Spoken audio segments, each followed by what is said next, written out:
தந்தை,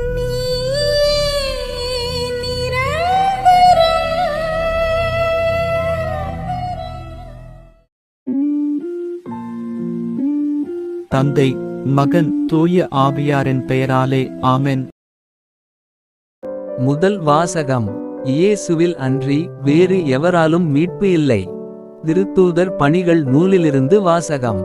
அதிகாரம் 4. இறை வார்த்தை 1 முதல் 12 வரை. அந்நாள்களில் பேதுருவும் யோவானும் மக்களோடு பேசிக்கொண்டிருந்தனர். அப்போது குருக்களும் சதுசேயர்களும் கோவில் காவல் தலைவரும் அங்கு வந்தார்கள். அவர்கள் மக்களுக்கு கற்பிப்பதையும் இறந்தோர் இயேசுவின் மூலம் உயிர்த்தெழுவர் என்று அறிவித்ததையும் கண்டு எரிச்சல் அடைந்து அவர்களை கைது செய்தார்கள். ஏற்கெனவே மாலையாகி விட்டதால் மறுநாள் வரை காவலில் வைத்தார்கள். அவர்களுடைய வார்த்தைகளை கேட்ட பலரும் நம்பிக்கை கொண்டனர். இவ்வாறு நம்பிக்கை கொண்ட ஆண்களது எண்ணிக்கை ஏறக்குறைய 5000. மறுநாள் தலைவர்களும் மூப்பர்களும் மறைநூல் அறிஞர்களும் எருசலேமில் ஒன்று கூடினார்கள். அவர்களுடன் தலைமை குருவான அன்னாவும் கயபா, யோவான், அலெக்சாந்தர் ஆகியோரும் தலைமை குருவின் குடும்பத்தைச் சேர்ந்த அனைவரும் கூடியிருந்தார்கள். அவர்கள் திருத்தூதர்களை நடுவில் நிறுத்தி, நீங்கள் எந்த வல்லமையால் அல்லது எந்த பெயரால் இதனை செய்தீர்கள் என்று வினவினார்கள். அப்பொழுது பேதுரு தூய ஆவியால் ஆட்கொள்ளப்பட்டு அவர்களுக்கு மறுமொழியாக கூறியது, மக்கள் தலைவர்களே, மூப்பர்களே, உடல் நலமற்றிருந்த இவருக்கு நாங்கள் செய்த நற்செயல் எப்படி நிகழ்ந்தது என்பதை குறித்து நாங்கள் இன்று விசாரணை செய்யப்படுகிறோம். நாசரேத்து இயேசுவின் பெயரால் இவர் நலமடைந்து நம்முடன் நிற்கிறார்.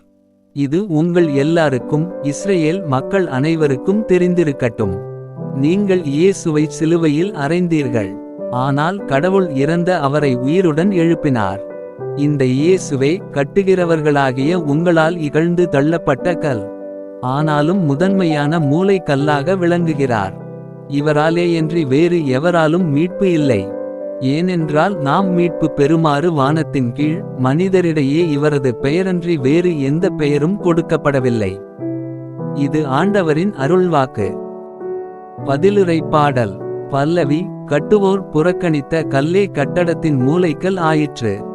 ஆண்டவருக்கு நன்றி செலுத்துங்கள், ஏனெனில் அவர் நல்லவர். என்றென்றும் உள்ளது அவரது பேரன்பு. என்றென்றும் உள்ளது அவரது பேரன்பு என இஸ்ரேல் மக்கள் சாற்றுவார்களாக. என்றென்றும் உள்ளது அவரது பேரன்பு என ஆண்டவருக்கு அஞ்சுவோர் அனைவரும் சாற்றுவார்களாக. பல்லவி. கட்டுவோர் புறக்கணித்த கல்லே கட்டடத்தின் மூலைக்கல் ஆயிற்று. கட்டுவோர் புறக்கணித்த கல்லே கட்டடத்துக்கு மூலைக்கல் ஆயிற்று. ஆண்டவரால் இது நிகழ்ந்துள்ளது. நம் கண்களுக்கு இது வியப்பாயிற்று. ஆண்டவர் தோற்றுவித்த வெற்றியின் நாள் இதுவே. இன்று அக்களிப்போம், அகமகிழ்வோம். பல்லவி. கட்டுவோர் புறக்கணித்த கல்லே கட்டடத்தின் மூலைக்கல் ஆயிற்று. ஆண்டவரே, மீட்டருளும். ஆண்டவரே, வெற்றி தாரும். ஆண்டவரின் பெயரால் வருபவர் ஆசி பெற்றவர். ஆண்டவரது இல்லத்தினின்று உங்களுக்கு ஆசி கூறுகிறோம். ஆண்டவரே இறைவன், அவர் நம்மீது ஒளிர்ந்துள்ளார். பல்லவி. கட்டுவோர் புறக்கணித்த கல்லே கட்டடத்தின் மூலைக்கல் ஆயிற்று. நற்செய்திக்கு முன் வாழ்த்தொலி. அல்லேலுயா, அல்லேலுயா. ஆண்டவர் தோற்றுவித்த வெற்றியின் நாள் இதுவே. இன்று அக்களிப்போம், அகமகிழ்வோம். அல்லேலுயா. நற்செய்தி வாசகம். இயேசு சீடர்கள் அருகில் வந்து அப்பத்தை எடுத்து அவர்களிடம் கொடுத்தார். மீனையும் அவ்வாறே கொடுத்தார். யோவான் எழுதிய தூய நற்செய்தியிலிருந்து வாசகம். அதிகாரம் 21. இறை வார்த்தை 1 முதல் 14 வரை. அக்காலத்தில் இயேசு தம் சீடருக்கு திபேரிய கடல் அருகே மீண்டும் தோன்றினார். அவர் தோன்றியது இவ்வாறு. சீமோன் பேதுரு, திதிம் எனப்படும் தோமா, கலிலேயாவிலுள்ள கானாவைச் சேர்ந்த நத்தனியேல், செபதேயுவின் மக்கள் ஆகியோரோடு இயேசுவின் சீடர்களுள் வேறு இருவரும் கூடியிருந்தனர்.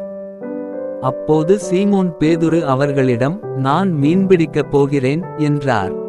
அவர்கள், நாங்களும் உம்மோடு வருகிறோம் என்று போய்ப் படகில் ஏறினார்கள். அன்று இரவு அவர்களுக்கு மீன் ஒன்றும் கிடைக்கவில்லை. ஏற்கெனவே விடியற்காலை ஆகியிருந்தது. இயேசு கரையில் நின்றார். ஆனால் அவர் இயேசு என்று சீடர்கள் அறிந்து கொள்ளவில்லை. இயேசு அவர்களிடம், பிள்ளைகளே, மீன் ஒன்றும் படவில்லையா என்று கேட்டார். அதற்கு அவர்கள், இல்லை என்றார்கள். அவர் படகின் வலப்பக்கத்தில் வலை வீசுங்கள், மீன் கிடைக்கும் என்று அவர்களிடம் கூறினார்.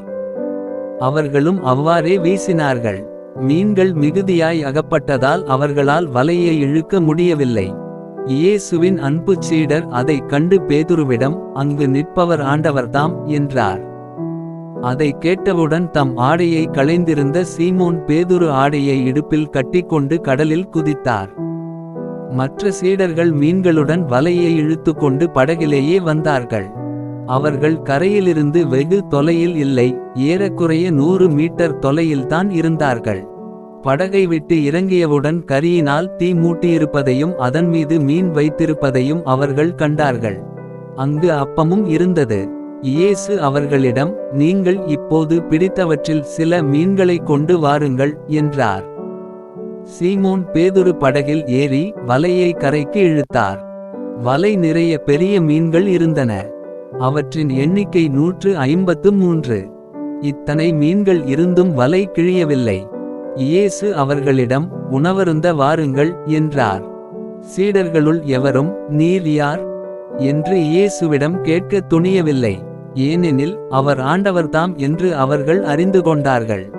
இயேசு அவர்கள் அருகில் வந்து அப்பத்தை எடுத்து அவர்களிடம் கொடுத்தார், மீனையும் அவ்வாறே கொடுத்தார். இவ்வாறு இயேசு இறந்து உயிருடன் எழுப்பப்பட்ட பின்பு தம் சீடருக்கு இப்போது 3ஆம் முறையாக தோன்றினார். இது ஆண்டவரின் அருள்வாக்கு. உங்களுடைய பிரார்த்தனைகளையும் வேண்டுதல்களையும் நாளைய திருப்பலியில் ஒப்பு கொடுக்க விரும்புவோர் கீழ்காணும் மெயில் ஐடிக்கு உங்கள் வேண்டுதல்களை அனுப்பவும்.